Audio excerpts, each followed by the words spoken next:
This is Food Safety First with your host, Ryan Ramdas. Welcome to the Food Safety First podcast, the podcast where we discuss food safety topics related to the food manufacturing industry. I'm your host, Ryan Ramdas. Today we'll be looking at the implications of food waste and giveaway for food processors and how these can be mitigated while maintaining food safety standards. Today we have a special guest, the Managing and Sales Director of Fortress Technology Europe, Phil Brown. Phil, off the jump, what exactly is food waste and giveaway? Because they sound the same to me.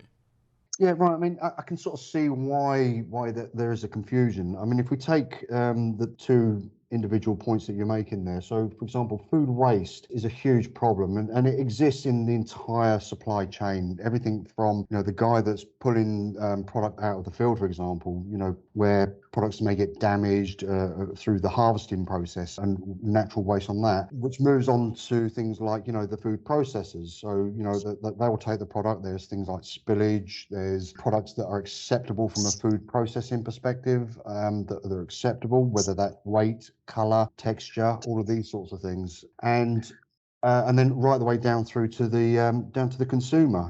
We've all had those portions of food that we think we can eat more than we can realistically do, and there's a whole supply chain here, or a food chain that is massively wasteful as we go through. So that is effectively what you would talk about as regards to food waste. Now, food giveaway, what exactly is that?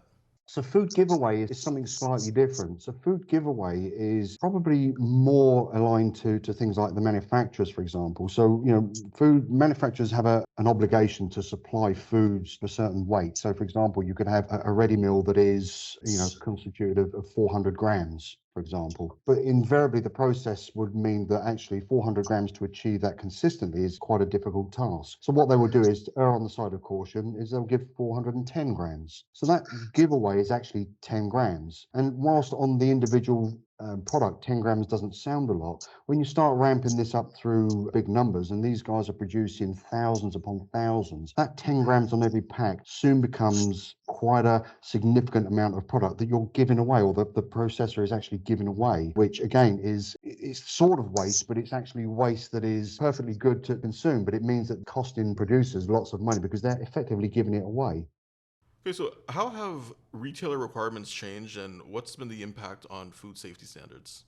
Well, Ryan, I mean, in recent years, retailers have certainly become more risk averse when it comes to food safety and quality by means of imposing their own increasingly stringent protocols and standards on suppliers. So food processors can feel overwhelmed by the sheer extent of choices, food safety initiatives and third-party audits that they have to contend with. But companies need to ensure that, the required form of inspection, for example, and the necessary inspections are in place. So a retailer safety net will also include assurances about regular system checks to ensure that QA systems are functioning correctly. Some retailers may put pressure on suppliers or potential suppliers to invest in contamination detection, for example. And this is certainly something we're observing in Fortress, with the retailers expecting manufacturers to increase their sort of detection of all physical and harmful contaminations. So, what's really important in all of this thing is that, before selecting any type of inspection equipment, the buyers really need to determine the potential sources of contamination on a particular product line and the manufacturing process. If the most common contaminant is metal, or mostly metal, it makes sense to sort of consider things like metal detection as a first option. If a processor needs to detect physical contaminations on free-falling products, they could use metal detectors rather than Xray due to the inconsistent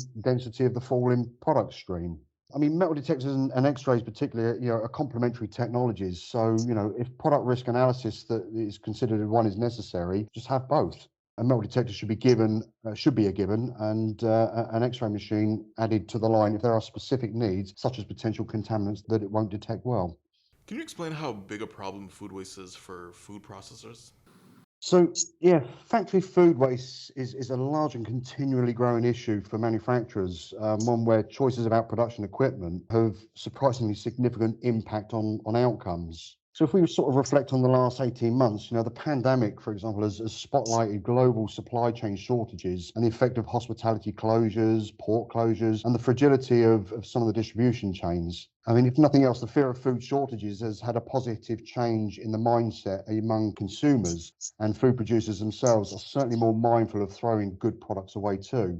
So despite the disruptions of the pandemic, the UN Sustainable Development Goal remains to reduce food loss and waste by 50% in the next decade. And nevertheless, the amount of food for human consumption that gets thrown away between harvesting and going on sale in the shop is still exceptionally high. Just to give you an idea, the Food and Agricultural Organization of the United Nations estimate it to be as much as 40%. So waste and manufacturing and processing facilities is generated while trimming off, edible portions of things like skin and fat and crusts and, peel and all that sort of thing. And some of this is recovered for other purposes. For example, 33% of the food waste in the US from manufacturing goes to animal feed. But there's still issues around overproduction, product damage, technical problems that all contribute to the waste problem. And I suppose another big area that can be addressed is the idea of, cosmetically perfect fresh food, fresh produce. Where you walk around the supermarkets and you see this perfectly formed carrot, but the reality of it is that carrots generally come in all shapes and sizes. It doesn't mean to say they're any less nutritious, but they just don't look very nice. It's about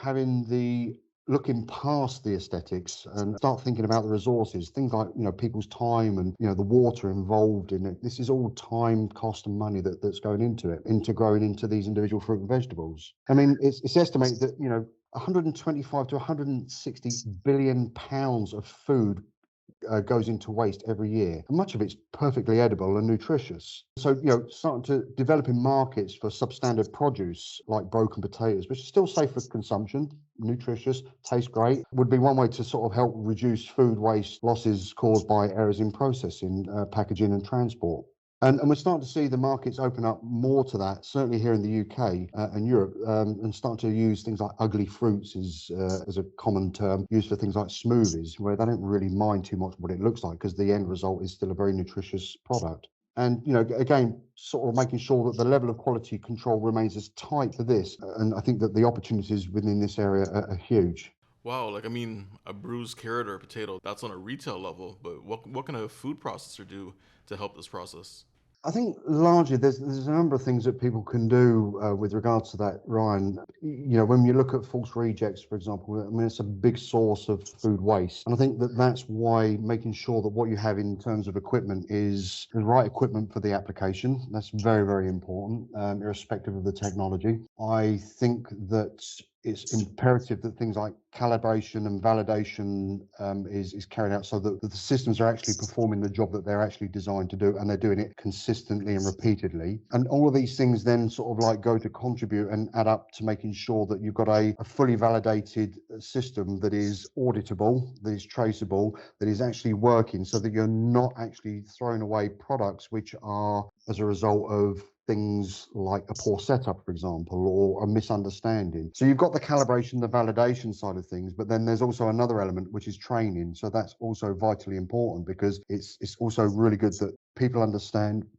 how and what they're doing when it comes to inspection equipment, because all of these things really go to reduce the amount of product that is effectively thrown away through as a result. An operator could be essentially a throwing away product just because they don't know how to use the equipment properly. Correct. Absolutely. And we see that very, very often. It's products are rejected for the fact that it's actually a poor setting, for example, or because the machine's not very well maintained, or because we don't really understand, or the operators are not really that clear about what it is they should be doing. And so, it links into the food safety side of it as well, Ryan, not just the waste. Now, this is why it's so important to make sure that, validation, maintenance and training are so key, because you can compromise or you can make an adjustment on a machine inadvertently, which is actually now compromising the ability of its detection levels, for example, which is a food safety issue, where you can turn it to a point where you can find the food safety, but now what you're doing is you're coming up with lots of false rejections, which is now a food waste issue. The 2 points are very, very closely linked and so vitally important.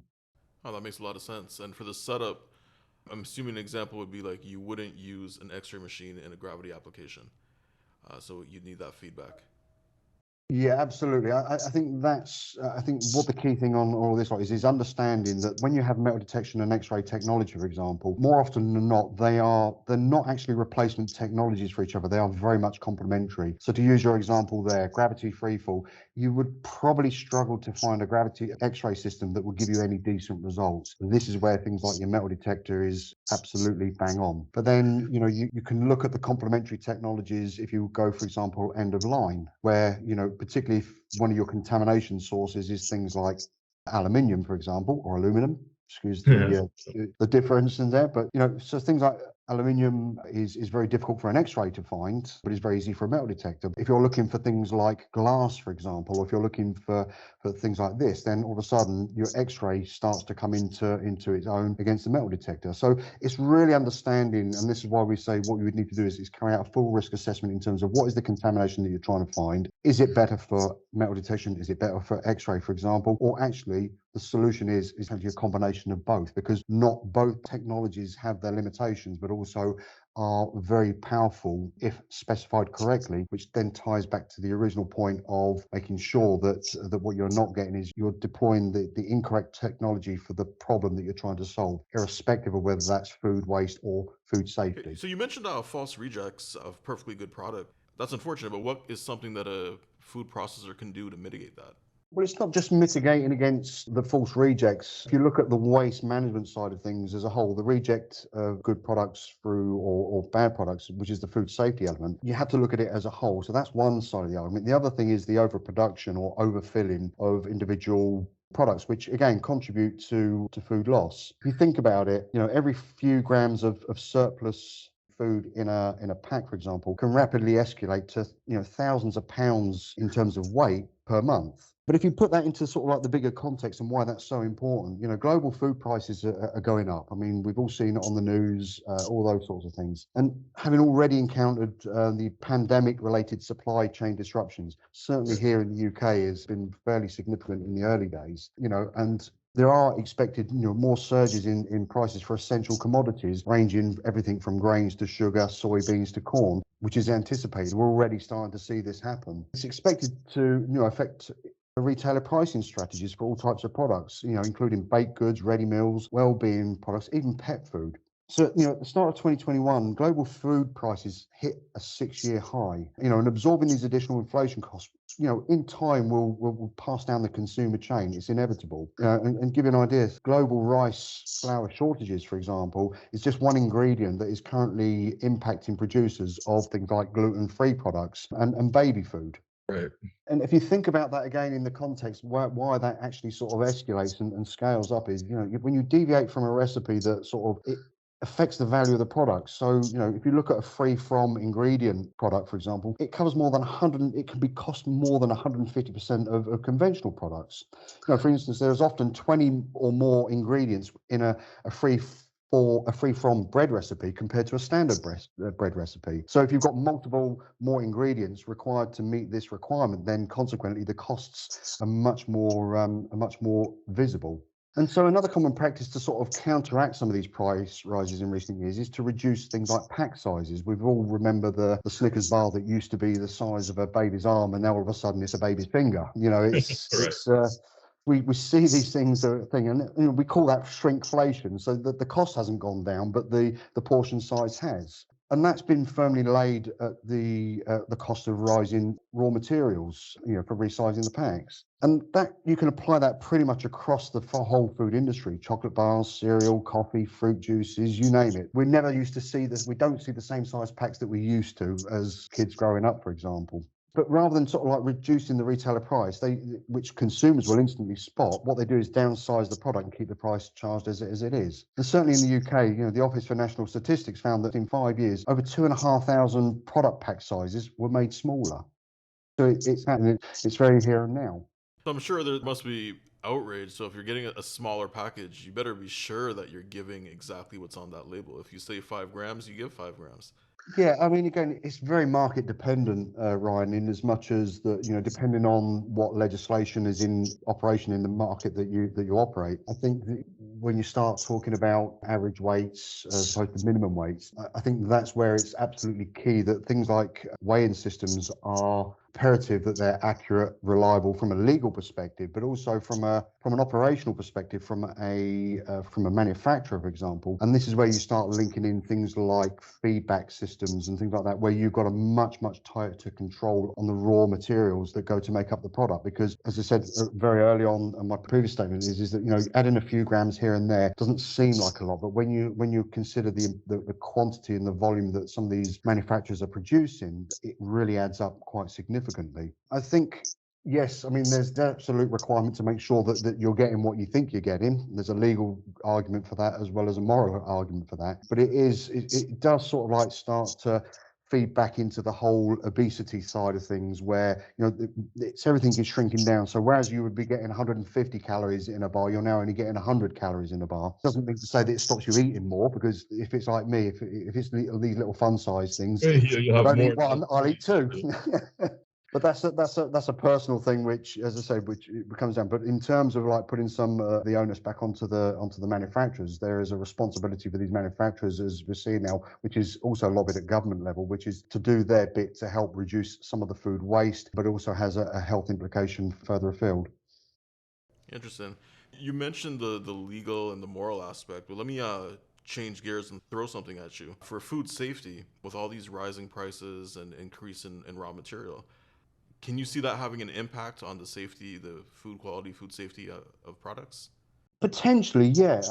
I think it could do. I mean, what it could do, Ryan, is it could push processors to like change suppliers, because they can source inferior quality ingredients, for example, from different sources that may not necessarily have all of the processes and procedures in place to guarantee that what you've got is the same high quality product. Responsible sourcing is key to mitigating the food fraud risks, for example, to the supply chain. And there are tools that can help with this, everything from data analysis, sensor technology, DNA sequencing, all those sorts of things that are in existence. But for foods, it's easy to be sort of hoodwinked by something that resembles the real thing. Fraud is ultimately an opportunistic action. And certainly when profit margins are being squeezed, it's tempting to seek cheaper materials or ingredients. If you're switching suppliers, there could be some red flags to watch out for. I suppose, in terms of what it is to look out for is food fraud is really can often be identified in the early stages as with low level non-compliance, knowing that a supplier has invested in a respected food safety inspection system and has the data to back it up, can be a deterrent for small scale fraudsters. And if a supplier is not willing to sort of share details of their inspection systems or participate in risk assessment audits, that's one of the big things that should provide an instant red flag alert. Again, just requesting simple things like access to a traceable data system reports, can be another deterrent. Manual records are more vulnerable, and it's far easier for somebody to modify them or manipulate the data that's contained with them. And then replacing high value food items with cheap substitutes or adulterating products is a key target for fraudsters. Organic produce, premium herbs, seafood, all of these sorts of things are listed by Europol as the most commonly tampered food products. Padded out is high premium product padded out with inferior goods. And it's inevitable that products that have been tampered with will inherently be of poorer qualities. So, when corners are cut, contaminants, whatever way, shape, or form they are more likely to be present. So it's really, really imperative that things like these sort of standards are actually kept to and adhered to and monitored by respective food processors. So there are ways of verifying this and going back to your suppliers to see whether or not they have these processes in place. Yeah, absolutely. And it's about open communication. It's about talking to the suppliers and what processes do they have in place. Are they willing to share that information with you as a customer supplier? That should be really, really. And if there is reluctance to share that information, then yeah, it's a real big red flag in my opinion. All right, Phil. Well, thank you for your time. I really I learned a lot today. I think that we learned today that food waste is an issue in the industry. Globally, for that matter, food waste is a huge issue. From a food processor perspective, food waste and giveaways is another issue. And I could appreciate that suppliers or manufacturers would try to look at ways to minimize those risks and that minimize the waste. There are things that they can do. I think as a processor, they should focus on equipment selection. They should look at smart inspection. And as a end user, as a consumer, or as a customer, you should be verifying that your suppliers do have food safety inspection systems and quality control procedures. Thank you so much for joining us, Phil. It was a pleasure to learn a lot from you. You're welcome. Good to see you, Ryan. Thank you very much. Thanks, Phil. I really appreciate your time. And if anyone has any questions or for today's episode or food safety in general, please email them to foodsafetyfirst@fortresstechnology.com, and a Fortress Technology expert will get back to you as soon as possible. Tune in next time until we take a deeper dive on how to make food safety first.